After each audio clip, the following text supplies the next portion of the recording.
Dash lights on a 939. Do any of them work very well? So if you're like me and the gauges require an auxiliary flashlight, which I used to have clipped in here, I guess I've taken it out for the winter, to read them at dark, there's a few things you can do to make it better. First, make sure that you don't have your headlight switch dimmers on low. When that bottom switch is basically sideways, that's the low setting, and when it's pointed up, that is the high setting. So make sure you haven't accidentally bumped it onto low. If you haven't bumped it on low, there's a couple of things you can do. First, I have replaced these with LEDs that I found, and that's as bright as the noonday sun. And that definitely helped. And then if you take these off, the gauges are lit. Some of them are lit by little windows, so my speedometer has got little tiny windows on the sides, and some of them are lit because they've got an opaque ring all the way around them, and it gets dirty. So what I did is I took a Q-tip, and that is a little bit of denatured alcohol, and I dip it in there, and if you go in alongside your light bulbs and you're careful, you can clean those windows. That made a huge difference. Mine were pretty darn dirty. Also, you want to clean the inside of your little light buckets there so that the light can get out sideways through them.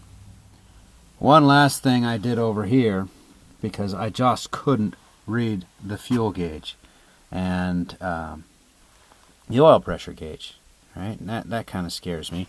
My air is very, very clear.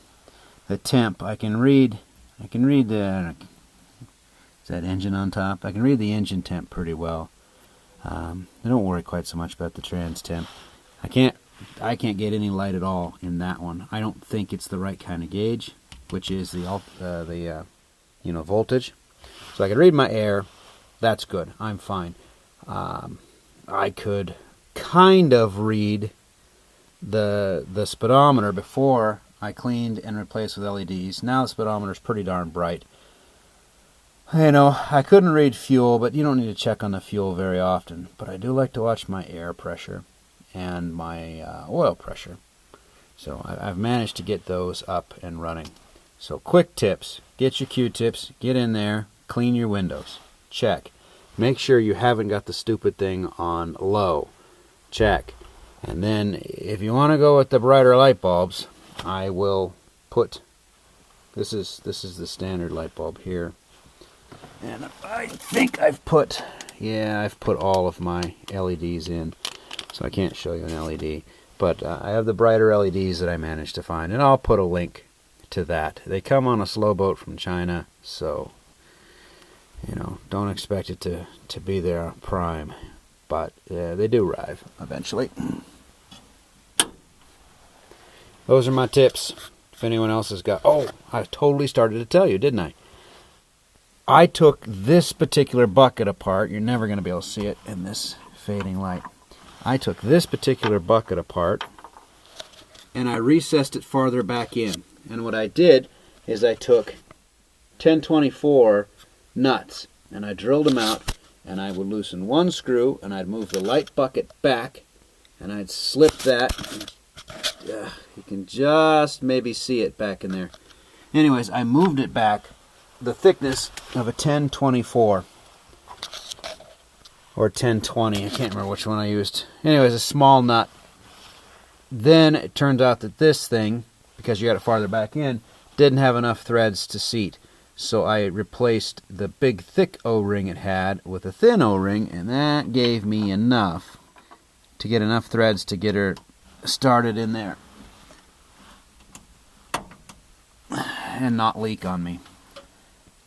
So that made a huge difference. That's why this is so bright right there. Now this one is easy because it's got the whole opaque ring, but it made my RPM gauge a lot more readable. But mostly it did those two. Now that's a night and day, pun intended, difference.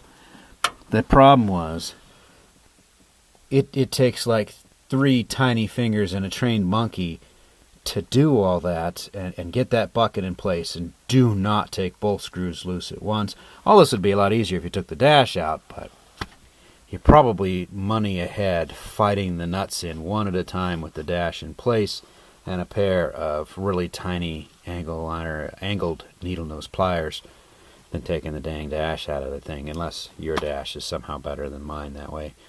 But I got that in there, and that made it quite a difference. So if you're just truly stuck, moving them back so that it's exposed, because they're so far in, they have just this little tiny band where the light can sneak through, in my case green rings, and light up the gauge. And so if you move it back, that little tiny band gets wider, and it made a substantial difference. I'd say that light bulb is outputting 30 to 40% more light, simply because it's not so deep inside its socket.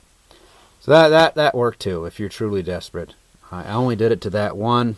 I drilled out the nuts to do it to this top one here, and after a couple of minutes of cursing and losing both the nuts behind the dash, I made this video instead.